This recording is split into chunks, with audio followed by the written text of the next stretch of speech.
আসসালামু আলাইকুম রহমতুল্লাহ। Welcome back to home to Ripley Victory.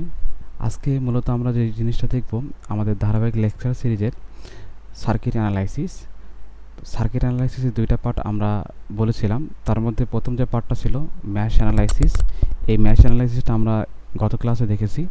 আজকে আমরা যে জিনিসটা দেখব সেটা হচ্ছে নোডাল অ্যানালাইসিস। মূলত নোডাল অ্যানালাইসিসটা কাজ করে হচ্ছে কেসিএল এর ওপর বেসিস করে, অর্থাৎ কারশফের যে কারেন্ট ল, সেই কারেন্ট লর ওপর বেসিস করে নোডাল অ্যানালাইসিসটা কাজ করে। নোডাল অ্যানালাইসিসের ক্ষেত্রে আমরা কি করি যে প্রতিটি নোডে কেসিএল প্রয়োগ করে নোড ভোল্টেজ নির্ণয় করা হয়। অর্থাৎ আমরা প্রতিটি নোডে নোড ভোল্টেজ অ্যাপ্লাই করব, অর্থাৎ কেসিএল অ্যাপ্লাই করব। কেসিএল কী ছিল? আমাদের যে ইনকামিং কারেন্ট এবং হচ্ছে আউটগোয়িং কারেন্ট দুইটা সবসময় ইকুয়াল হয়। এই প্রসেসটা অ্যাপ্লাই করে আমরা হচ্ছে নোডাল অ্যানালাইসিসটা সলভ করব। এটা আমাদের নেক্সট থিওরেম অ্যানালাইসিসের জন্য মোস্ট ইম্পর্টেন্ট একটা টপিকস। এই অ্যানালাইসিসটা অ্যাপ্লাই করে আমরা ম্যাথমেটিক্যাল যে থিওরেমগুলো আছে, যে প্রবলেমগুলো হবে, ওগুলো আমরা সহজেই সলভ করতে পারবো। আমরা যদি একটু বেসিক এখানে দেখে নিই যে আসলে নোডাল অ্যানালাইসিসের মাধ্যমে কি করা হচ্ছে। নোডাল অ্যানালাইসিসে প্রথমে যে স্টেপটা এখানে বলছে যে প্রথমে আমরা এরকম যদি একটা সার্কিট থাকে, এই সার্কিটে আমরা যে নোডগুলো আছে এই নোডগুলো আমরা আগে প্রথমে আইডেন্টিফাই করব এবং সেখানে এই প্রত্যেকটা নোডের নাম দিব। V1 V2, যদি আরও নোড থাকে তাহলে আমরা আরও নাম দিব। তো এই যে V1 এবং V2 নাম দিলাম, এটাকে বলা হয় নন রেফারেন্স নোড এবং সার্কিটের একটা গ্রাউন্ড ধরা হয়, এই গ্রাউন্ডকে বলা হয় রেফারেন্স নোড। ঠিক আছে, তাহলে মোটা দাগে এখানে কয়টা পয়েন্ট? এখানে আমাদের দুইটা পয়েন্ট। একটা হচ্ছে পুরো সার্কিটে আমরা প্রথমে নোড ধরবো, এই নোড যেটা ধরবো সেটাকে আমরা নন রেফারেন্স নোড বলবো এবং গ্রাউন্ডকে বলবো আমরা হচ্ছে রেফারেন্স নোড। আমরা এই রেফারেন্স নোডের সাপেক্ষে সবগুলো নোডের ভোল্টেজ বের করব। আচ্ছা, স্টেপ 2তে যেটা বলছে সেটা হচ্ছে কি প্রত্যেক নন রেফারেন্স নোডে কেসিএল প্রয়োগ করতে হবে, যা নোড ভোল্টেজের সাপেক্ষে হবে এবং নোড ভোল্টেজ নির্ণয় করতে হবে। যেটা আমি একটু আগে বললাম যে প্রত্যেকটা নোডে আমরা কি করব, নোড ভোল্টেজ অ্যাপ্লাই করব। এবং স্টেপ 3তে যেটা বলছে যদি ভোল্টেজ সোর্স থাকে, যেহেতু নোডে কেসিএল প্রয়োগ করা হয়, যদি ভোল্টেজ সোর্স থাকে তবে কারেন্ট সোর্সে রূপান্তর করতে হবে। তো 3 নম্বর যে স্টেপটা আছে এটা ছাড়াও আমরা নর্মালি এটা সলিউশন করতে পারবো, কারণ আমরা যদি একটা প্রসেস অ্যাপ্লাই করার সময় অন্য একটা প্রসেস অ্যাপ্লাই করি তাহলে আমাদের জন্য একটু লেন্দি হবে। এই জন্য আমরা এটা ছাড়াও আমরা করতে পারবো। এবং 4 নম্বর যে পয়েন্টটা বলা হয়েছে যে ভোল্টেজ সোর্স যদি রেফারেন্স বা নন রেফারেন্স নোডের মধ্যে সংযুক্ত থাকে তবে ভোল্টেজ সোর্স এর ভোল্টেজ হবে নন রেফারেন্স নোডের ভোল্টেজ। আচ্ছা, আমরা এটা একটু ভালোভাবে বলি। আমরা মূলত এখানে যে জিনিসটা বলছে যে আমরা তো নর্মালি এখানে রেফারেন্স নোড ধরি আর এটা হচ্ছে আমাদের নন রেফারেন্স নোড। তো কখনো যদি এই যে নন রেফারেন্স নোডের মাঝে যদি কোনো ভোল্টেজ সোর্স থাকে তাহলে আমরা জানি যে রেফারেন্স নোড যেটা এটা গ্রাউন্ড ভোল্টেজ হচ্ছে 0। তাহলে আমরা এখান থেকে বলতে পারি যে V1 - 0 is equal two voltage সোর্সের ভোল্টেজ 10 ভোল্ট। এখান থেকে আমরা লিখতে পারি V1 is equal two 10 volt. এই জন্য স্টেপ 4-এ বলা হয়েছে যদি কখনো নন রেফারেন্স নোড এবং রেফারেন্স নোডের মধ্যে কোনো ভোল্টেজ সোর্স থাকে তাহলে তার মান হবে, এই যে নন রেফারেন্স নোড আছে এটার মান হবে এই ভোল্টেজ সোর্সের যে ভোল্টেজ সেটার সমান। ঠিক আছে, আচ্ছা। আর লাস্ট যেটা সেটা হচ্ছে যদি কখনো দুইটা নন রেফারেন্স নোডের মাঝে একটা ভোল্টেজ সোর্স থাকে তাহলে সেটা হচ্ছে সুপার নোড হবে। ঠিক আছে, তো মূলত এই নোডাল অ্যানালাইসিসে আমরা দুইটা টাইপের প্রবলেম সলভ করব। একটা হচ্ছে নর্মাল নোড রিলেটেড আর একটা হচ্ছে সুপার নোড রিলেটেড। এটা একটা নর্মাল, একটা হচ্ছে সুপার নোড। এই দুইটা টাইপের প্রবলেম আমরা এখানে মূলত সলভ করব। তো আমরা প্রবলেমের দিকে মুভ করি। আমরা ফার্স্ট যে প্রবলেমটা দেখতে পাচ্ছি সেটা হচ্ছে একটা নর্মাল নোডের ম্যাথ। এখানে এক্সাম্পল 4 যেটা এক্সাম্পল 4 বলছে যে নোডাল অ্যানালাইসিসের মাধ্যমে, এখানে স্পেসিফিক করে বলে দিয়েছে যে নোডাল অ্যানালাইসিসের মাধ্যমে V1 এবং V2 বের করতে হবে।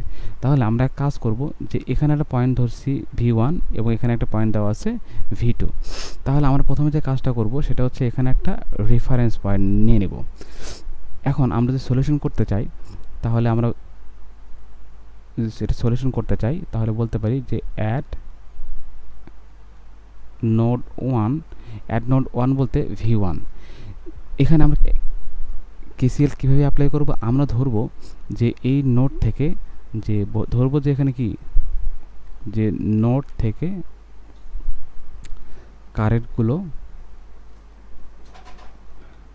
কারেন্টগুলো সব বের হচ্ছে,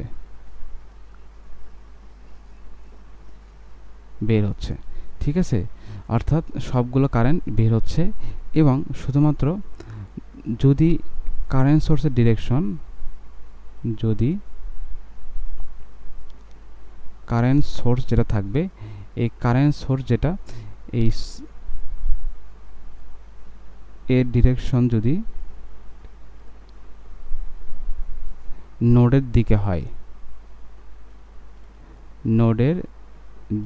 হয়, তাহলেই কেবলমাত্র নোডে কারেন্ট আসবে, ঠিক আছে।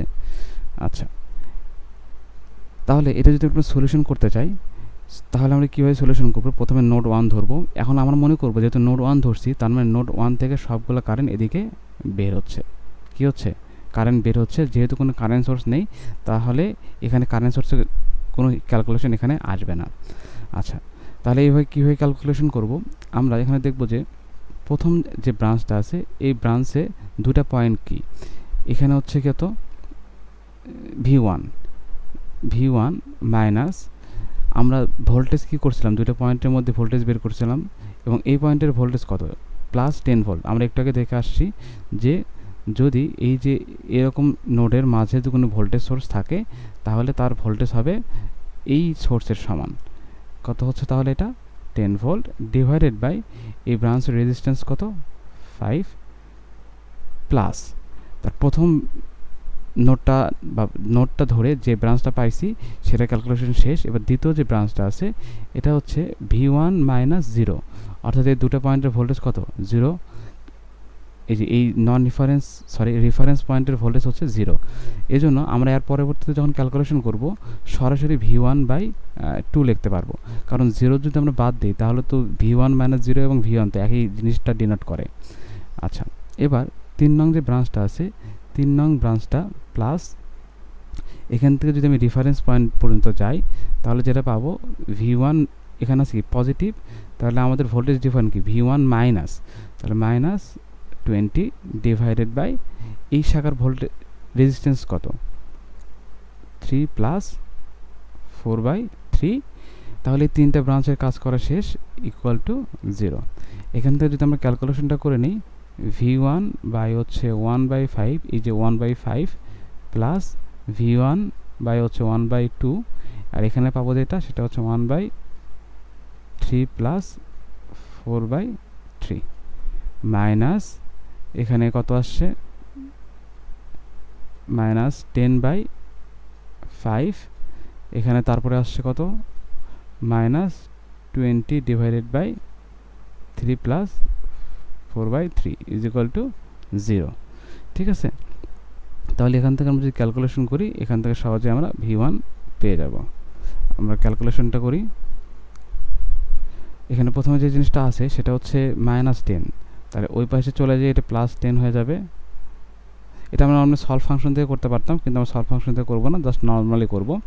এখানে আসছে কত 20 divided by 3 plus 4/3 divided by, অর্থাৎ এটা মূলত হচ্ছে এরকম যে 10/5 প্লাস 20/3 প্লাস 4/3 ডিভাইডেড বাই এই পুরো টার্মটা নিচে চলে আসবে plus 1/2 plus 1 divided by 3 plus 4/3।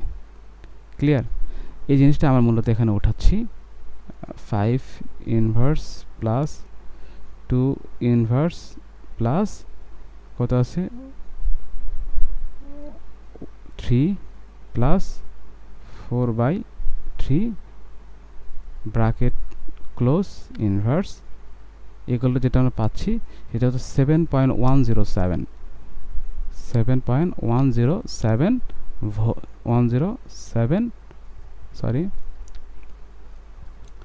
107 volt. ঠিক আছে, এটা হচ্ছে আমাদের V1 এর ভোল্টেজ। এবার আমরা যদি এক কাজ করি V2 এর ভোল্টেজটা ফাইন্ড আউট করতে চাই, তাহলে আমরা বলতে পারি অ্যাট নোড 2। এখন আমরা যেটা করব যে এখানে এখন মনে করব যে এই পয়েন্ট থেকে সবগুলো কারেন্ট কি হচ্ছে, বের হচ্ছে। তাহলে আমরা এখান থেকে বলতে পারি যে V2 মাইনাস, এখন এখানে ভোল্টেজ সোর্সের কি পয়েন্ট আছে, মাইনাস, তাহলে আমরা মাইনাস এবং ওই মাইনাসে plus 20 minus V1 divided by 3, কারণ এইটুকু ব্রাঞ্চের মধ্যবর্তী রেজিস্ট্যান্স কত, 3, এই জন্য নিচে আসে 3 প্লাস এখানে আসছে কত, V2 divided by 4/3 is equal to 0। এখন আমরা যদি এখানে একটু সিম্পলিফাই করে নেই যে মাইনাস V1 বাই হচ্ছে 3, আর এখানে আসছে হচ্ছে প্লাস V2 বাই হচ্ছে 1/3, আর এখানে প্লাস 3/4, কারণ 3টা উপরে চলে যায় 3 হবে আর নিচে তো 4 ইজ ইকুয়াল টু মাইনাস 20/3। এখন আমরা যদি এখান থেকে ক্যালকুলেশন করি তাহলে যেটা পাবো সেটা হচ্ছে V2 is equal two minus 20/3, এইখানে ওটা অবশ্যই চলে যায় হবে প্লাস, আর V1 এর ভ্যালু কত, 7.107 ডিভাইডেড বাই 3, আর নিচে চলে আসবে এই গুণ যেটা আছে সেটা 1/3 প্লাস 3/4।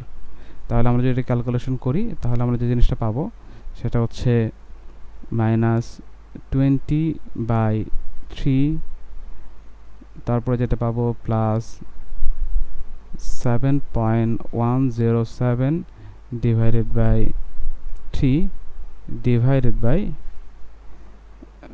3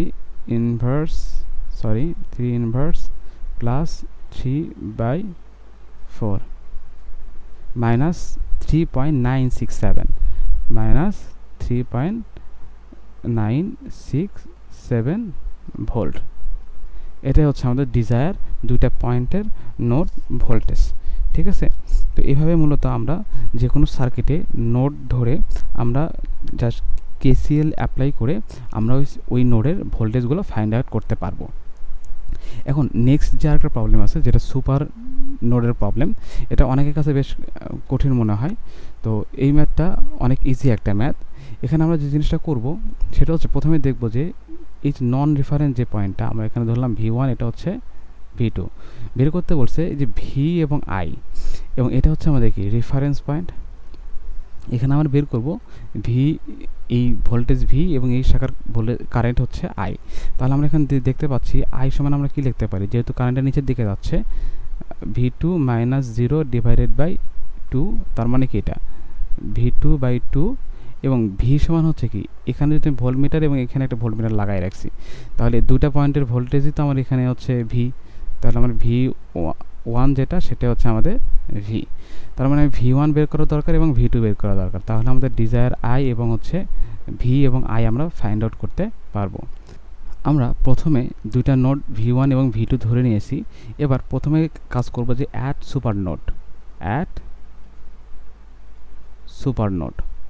সুপার নোডে কি করব, আমরা এই যে V1 এবং V2 এর মাঝে যে ভোল্টেজ সোর্স আছে সেটা হচ্ছে 6 ভোল্ট। এই 6 ভোল্টের পজিটিভ ডিরেকশন আছে V2 এর দিকে এবং নেগেটিভ ডিরেকশন আছে V1 এর দিকে। আর আমরা জানি ভোল্টেজটা পজিটিভ থেকে নেগেটিভে যায়, তাহলে আমরা এখানে লিখতে পারি যে V2 minus V1 is equal two 6, অথবা এটাকে আমরা একটু সাজিয়ে লিখতে পারি minus V1 plus V2 is equal two 6। এটা হচ্ছে আমাদের ইকুয়েশন নাম্বার 1। এবার আমরা যেটা করব সেটা হচ্ছে এখানে সার্কিটটা আবার ড্র করে নেব। এটা হচ্ছে 14, এটা হচ্ছে 4। এখন এই যে এখানে V1 এবং এটা ধরবো যে ভার্চুয়ালি শর্ট, এবং এটা হচ্ছে V2, এখান থেকে রেজিস্ট্যান্স যেটা সেটা 2, এখানে রেজিস্ট্যান্স যেটা সেটা হচ্ছে 3, এবং এখানে যে রেজিস্ট্যান্স সেটা হচ্ছে 6। এবার সুপার নোডে যে কাজটা করতে হয় সেটা হচ্ছে এই সুপার নোডে একত্রে একত্রে নোড অ্যাপ্লাই করতে হয়, অর্থাৎ কেসিএল অ্যাপ্লাই করতে হয়। তাহলে যদি আমরা V1 ধরতাম তাহলে কি করতাম, এখান থেকে সব কারেন্ট বের হচ্ছে। আবার যদি ধরতাম V2 তাহলে এখান থেকে সব কারেন্ট বের হচ্ছে। এখন এই দুইটাকে একত্রে ক্যালকুলেশন করতে হবে। তো এই ক্যালকুলেশনটা আমরা কীভাবে করব? এই ক্যালকুলেশন যেভাবে করব, প্রথমে আমরা কী নিব, V1 এরপরে নিব হচ্ছে এই ভোল্টেজ সোর্সে কি পজিটিভ 14, তার মানে এটা হয়ে যাবে নেগেটিভ 14, অর্থাৎ দুটা পয়েন্টের ডিফারেন্স, যেহেতু এটা আমার হচ্ছে কি রেফারেন্স পয়েন্ট। আচ্ছা, এবার ডিভাইডেড বাই কারেন্টের ভ্যালু হচ্ছে 4 প্লাস এখানকার যে রেজিস্ট্যান্স সেটার ভ্যালু 3, তার মানে এটা V1/3 প্লাস এখানে যে কারেন্টটা এটা আমরা একত্রে যোগ করে দেব, সেটা কত, V2/2।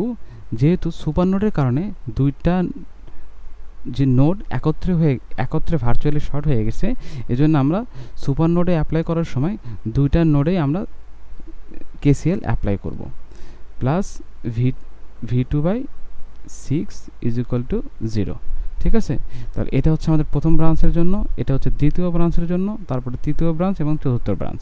এখন আমরা যদি এটা সিম্পলিফাই করে নেই তাহলে যেটা পাবো সেটা হচ্ছে V1/1/4 প্লাস 1/3, আর V1 নেই, প্লাস V2 যেটা আছে সেটা হচ্ছে 1/2 প্লাস 1/6 = 14/4, অর্থাৎ এই যে -14টা অবশ্যই চলে গেলে 14/4। এখন আমরা এটা ক্যালকুলেশন যদি করি তাহলে যেটা পাবো সেটা হচ্ছে 2 ভেরিয়েবল, তাহলে -1 1 6 4 ইনভার্স প্লাস 3 ইনভার্স, তারপর যেটা আসে হচ্ছে 2 ইনভার্স প্লাস 6 ইনভার্স = 14/4। তাহলে যেটা আমরা পাচ্ছি V1 = -2/5, V1 = -2/5 ভোল্ট, এবং V2 = 28/5, V2 = 28/5 ভোল্ট। এখন আমাদের এই দুটো কী চলে আসছে, যে নোড দুইটা ভোল্টেজ চলে আসছে।